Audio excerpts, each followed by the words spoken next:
సినిమాయి నమః. నేను mister B. నా మాట సూటిగా ఉంటది. మ్యాటర్ క్లియర్‌గా ఉంటుంది. మీరు చూస్తున్నారు mister B channel. Welcome to the cinema info show. అహ్మదాబాద్‌లో విమాన దుర్ఘటన నిజంగా అది ఘోరం. మాటలకందని విషాదం. అలా ఎందుకు జరిగింది?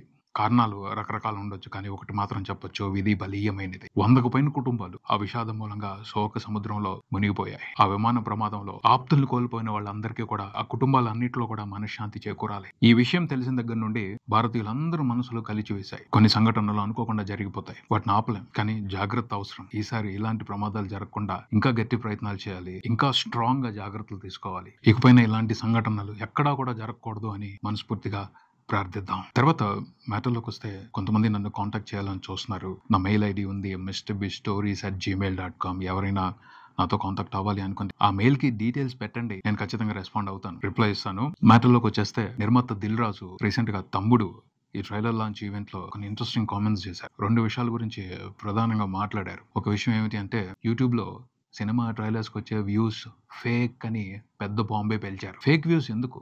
ఫేక్ వ్యూస్ వల్ల ఉపయోగం ఏమిటి? ఉపయోగం ఏమిటి అనేది నెక్స్ట్ మాట్లాడుకుందాం. ముందుల ఇదో పెద్ద దందా అయిపోయింది. దీని మీద కంపెనీలు పెట్టి కొంతమంది కోట్లు సంపాదిస్తున్నారు. ఫేక్ వ్యూస్ సృష్టించడం కోసం జాబులు చేస్తూ వేలు లక్షలు జీతాలు తీసుకుంటున్నారు. ఇది చాలా పెద్ద బిజినెస్ అయిపోయింది. సో అందుకనే సిన్సియర్ గా ఈ జాబ్ ని కొంతమంది నిర్వర్తిస్తూ సినిమా ట్రైలర్స్ కి యూట్యూబ్ లో వ్యూస్ ని గట్టిగా తీసుకొస్తున్నారు. ఒకళ్ళ పాయింట్ ఆఫ్ వ్యూ నుంచి చూస్తే అది బిజినెస్. వాళ్ళు సక్రమంగా చేసుకుంటున్నారు. దీనివల్ల ఏంటి ఉపయోగం అంటే ప్రొడ్యూసర్స్ కి బిజినెస్ జరగాలి. సినిమా జనాల్లోకి బాగా వెళ్ళింది. జనాలు ఈ సినిమా మీద ఆసక్తిగా ఉన్నారు అని ప్రూఫ్ చూపించాలి. అది ట్రైలర్స్ కి వచ్చే వ్యూస్. చూసారా మా ట్రైలర్ కి ఎన్ని వ్యూస్ వచ్చినాయి అంటే జనాలు మామూలు క్రేజీగా లేరు ఈ సినిమాకి సంబంధించి అని చూపెట్టి బిజినెస్ చేసుకుంటున్నారు. డిస్ట్రిబ్యూటర్స్ కి ఎగ్జిబిటర్స్ కి వాటిని చూపెట్టి సినిమాని అమ్మేసుకుంటున్నారు. అందుకోసం ఇది చాలా ప్రొఫెషనల్ గా జరుగుతున్న అన్ప్రొఫెషనల్ వ్యవహారం. ఆడియన్స్ కూడా సినిమా మీద ఒక ఆసక్తిని క్రియేట్ చేస్తున్నారు. అవసరం కదా. ఆడియన్స్ ఆసక్తిగా ఉంటేనే సినిమా రిలీజ్ అయినప్పుడు ఓపెనింగ్స్ ఇస్తారు. దాన్ని క్రియేట్ చేయడానికి యూట్యూబ్ వ్యూస్ ను కూడా కొంతమంది ప్రామాణికంగా తీసుకుంటున్నారు. అందుకోసం ఫేక్ వ్యూస్ కి మంచి గిరాకీ ఉంది. చాలా మంది చేస్తారు. 95% ఫేక్ వ్యూస్ ని వాళ్ళ ట్రైలర్స్ కి తెచ్చుకుంటున్నారు. డబ్బులు కట్టి లక్షలు కట్టి. సినిమా ప్రమోషన్ కి ప్రతి మూవీ టీం కూడా కొంత బడ్జెట్ కేటాయిస్తుంది. ఆ బడ్జెట్ లో కొంత భాగం ఈ ఫేక్ వ్యూస్ తెచ్చుకోవడం కోసం కూడా జరుగుతుంది. ఫేక్ వ్యూస్ తెచ్చుకునే ఉపయోగం ఏమిటి? ఒకటి బిజినెస్ జరుగుతుంది. 2 ఆడియన్స్ కి ఒక సిగ్నల్ ఇస్తున్నారు.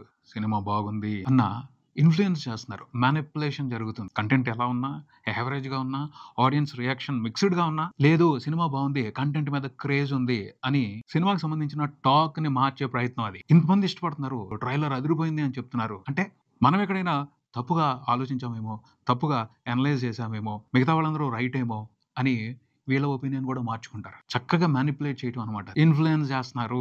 ఆడియన్స్ ఆలోచన విధానాన్ని ఇన్ఫ్లుయెన్స్ చేస్తున్నారు, మార్చేస్తున్నారు. దానికోసమే లక్షల్లో ప్రతి సినిమాకి ప్రమోషన్ చేయడం కోసం డిజిటల్ ప్రమోషన్ చేయడం కోసం డబ్బులు తీసుకుంటున్నారు. చాలా స్ట్రాంగ్ గా ఉన్నాయి కొన్ని కంపెనీలు ఆడియన్స్ ఆలోచన విధానాన్ని మార్చి సినిమా మీద ఓ పాజిటివ్ ఒపీనియన్ ని క్రియేట్ చేయడానికి. దాంట్లో కొంతమంది కాకలు తీరిపోయారు, ఆరి తీరిపోయారు. ఆడియన్స్ ని స్ట్రాంగ్ గా ఇన్ఫ్లుయెన్స్ చేస్తున్నారు. ఎంత స్ట్రాంగ్ గా అంటే కిక్ మూవీలో ఆలీని రవితేజ క్యారెక్టర్ ఇన్ఫ్లుయెన్స్ చేసి మార్చేసి తనకి ఇష్టం వచ్చినట్టు వాడుకుంటారు చూడండి. అదే జరుగుతుంది. అదే చేస్తున్నారు జనాల్ని. అలా చేయడం కోసమే కొన్ని కంపెనీలు శక్తి వంచన లేకుండా ప్రయత్నిస్తున్నాయి. ఎక్కువ మంది స్టాఫ్ ను పెట్టుకుని డిజిటల్ మీడియాలో గందరగోళం సృష్టిస్తున్నాయి. వాళ్ళకి కావాల్సిన రిజల్ట్ కావాలి. వాళ్ళకి కావాల్సినట్టు ఆడియన్స్ ఆలోచించాలి. దానికి తగ్గట్టు ప్లాన్స్ వేసి రుద్దుతున్నారు. భయంకరంగా బ్రెయిన్ వాష్ చేస్తున్నారు. That's it. ఇది జరుగుతుంది. చాలా పెద్ద దందా. పాలిటిక్స్ లో కూడా జరుగుతుంది. సినిమాలకు సంబంధించి జరుగుతుంది. బిజినెస్ లకు సంబంధించి జరుగుతుంది. చాలా స్ట్రాంగ్ గా ఇన్ఫ్లుయెన్స్ చేస్తున్నారు ఆడియన్స్ ని. చాలా చిన్న విషయం అన్నట్టు చెప్పారు. ఫేక్ వ్యూస్ అవసరం లేదు. ఆర్గానిక్ వ్యూస్ ని చూపెడతాం దిల్ రాజు అని. కాదు, దీని వెనకాల చాలా పెద్ద నెట్వర్క్ ఉంది. వాళ్ళు ఎందుకు వదిలిపెడతారు? వాళ్ళు ఈజీగా దీన్ని అయితే వదిలిపెట్టారు. దాని ద్వారా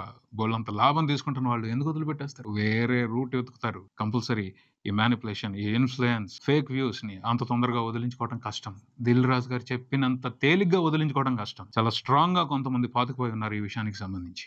నెక్స్ట్ దిల్ రాజు గారు ఇంకొక విషయం చెప్పారు. అదేమిటి అంటే హీరోలు రెమ్యునరేషన్ తగ్గించుకోవాలి. సినిమాకి వచ్చిన ప్రాఫిట్ లో వాళ్ళు పార్ట్ తీసుకోవాలి. ఇది నిజంగా అద్భుతమైన ఆలోచన. అందరూ పాటిస్తే తెలుగు సినిమా ఇండస్ట్రీ పచ్చగా ఉంటది. థియేటర్స్ బాగుంటాయి, డిస్ట్రిబ్యూటర్స్ బాగుంటారు, ఎగ్జిబిటర్స్ బాగుంటారు. కానీ చేయటం కష్టం. దీనికి హీరోల్ని తప్పు పట్టకూడదు. ఇక్కడ కూడా తప్పు పట్టాల్సింది నిర్మాతల్ని. హీరోకి పబ్లిక్ లో అటెన్షన్ వచ్చింది అంటే అతను ఉపయోగించుకోవాలి, ఆ ఇమేజ్ ను ఉపయోగించుకోవాలి, ఆ క్రేజ్ ను ఉపయోగించుకోవాలి అని విపరీతంగా డబ్బులు ఇచ్చి పారేసి వీళ్ళే హీరోల్ని తీసుకెళ్లి ఆకాశంలో పెట్టేస్తున్నారు. విపరీతంగా రెమ్యునరేషన్లు ఇచ్చేస్తున్నారు. పోటీ అతను వెళ్ళకూడదు. హీరో నా దగ్గరే ఉండాలి. ఎలా వస్తాడు? అతను ఇన్ని కోట్లు ఇస్తే మనం అంతకు మించి ఎక్కువ కోట్లు ఇచ్చి మన వైపున సినిమా చేపించుకుందాం. ఎక్కువ డబ్బులు వస్తున్నప్పుడు వాళ్ళు ఎందుకు ఆగుతారు? ఎవరు పాడు చేసింది హీరోల్ని? హీరోలుగా పాడైపోలా, నిర్మాతలే పాడు చేశారు. ఇప్పుడు మళ్ళీ నిర్మాతలే రైట్ చేసుకోవాలి అనుకుంటున్నారు. కానీ మంచి పద్ధతి. దీనివల్ల అయితే మాత్రం ఇండస్ట్రీకి, థియేటర్స్‌కి, డిస్ట్రిబ్యూటర్స్‌కి అందరికీ కూడా ఉపయోగం ఉంటుంది. ముందల ఎక్కువ రెమ్యునరేషన్ తీసుకోకుండా నామమాత్రపు రెమ్యునరేషన్ తీసుకొని సినిమా బాగా ఆడిన తర్వాత ప్రాఫిట్స్ వస్తే అందులో పార్ట్ తీసుకోవడం అనేది సూపర్బ్ డెసిషన్. చాలా మంచి పద్ధతి. దాని మూలంగా 2 రకాలైన ఉపయోగాలుంటాయి. ఒకటి డిస్ట్రిబ్యూటర్స్, ఎగ్జిబిటర్స్, నిర్మాతలు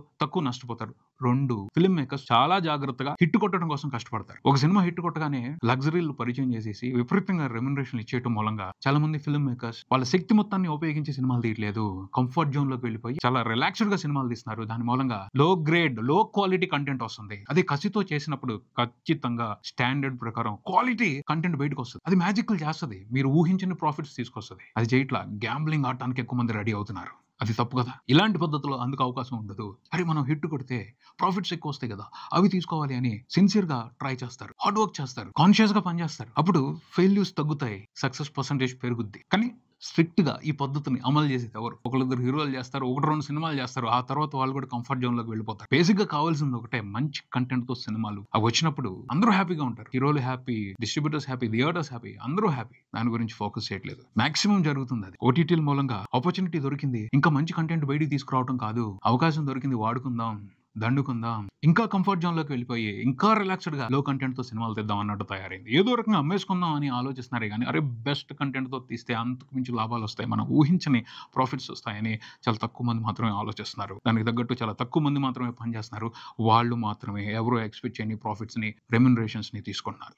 బట్ ఆ పర్సెంటేజ్ 1 ఆర్ 2% ఉంటున్నారు. దానివల్ల ఇండస్ట్రీకి ఉపయోగం ఉండదు. వాళ్ళకి మాత్రమే ఉపయోగం ఉంటది. పర్సెంటేజ్ పెరగాలి. ఒక 20% ఉందనుకోండి చాలసల. ప్రతి నెల మంచి సినిమాలొస్తాయి. మంచి కంటెంట్‌తో సినిమాలొస్తాయి. థియేటర్స్‌కి రిలీఫ్ ఉంటది. డిస్ట్రిబ్యూటర్స్ ఒక సినిమాతో పోయిన ఇంకో సినిమాతో ప్రతి నెల ప్రాఫిట్స్ చూస్తారు. బ్యాలెన్స్‌గా ఉంటది సిస్టమ్. అలా ప్లాన్ చేసుకోవాలి. అలా చెప్పాలి. అలా చెప్తే బావుంటది అన్నది ఒక ఒపీనియన్. సో, మనం రూల్స్‌ని చెప్పినంత ఈజీగా ఇంప్లిమెంట్ చేయం. కాసేపటికే పద్ధతులు మారిపోతాయి. కాసేపటికే రూల్స్ మార్చేసుకుంటారు. బేసిక్‌గా తెలుగు ఫిల్మ్ ఇండస్ట్రీలో ఉంది ఒకటే మాట మీద నిలబడకపోవటం. 2 ఐకమత్యంగా లేకపోవటం. ఈ రెండిటిని సెటరేట్ చేసుకుంటే చాలా మార్పొస్తది. ఒక అద్భుతమైన ఇండస్ట్రీని చూస్తాం. పెద్ద సినిమాలే బజ్ చేస్తున్నాయి. పెద్ద హీరోలు మాత్రమే నేషనల్ వైడ్ తెలుగు సినిమా కీర్తిని పెంచుతున్నాయి. బట్ చిన్న సినిమాలు, మీడియం రేంజ్ సినిమాలు కూడా పార్ట్ తీసుకోవాలి. మలయాళం సినిమాలను చూడండి. ఎలా చూస్తున్నారో, ఎలా ఎంకరేజ్ చేస్తున్నారు. ఓటీటీలో ఇవాళ సినిమా పడిందంటే చాలు పొద్దున్నే రివ్యూలు పడిపోతున్నాయి. వాటి మీద ఇంట్రెస్ట్ చూపిస్తున్నారు అందరూ. ఆ సినిమాల గురించి చెప్పడానికి ప్రతి ఒక్కళ్ళు తపన పడిపోతున్నారు. మన తెలుగు సినిమాల గురించి ఓటీటీలో వచ్చిందంటే దాని గురించి అసలు పట్టించుకుంటున్న వాళ్ళే తక్కువ మంది ఉంటున్నారు. ఈ పరిస్థితుల్లో ఖచ్చితంగా మార్పు రావాలి. పద్ధతులు మారినప్పుడు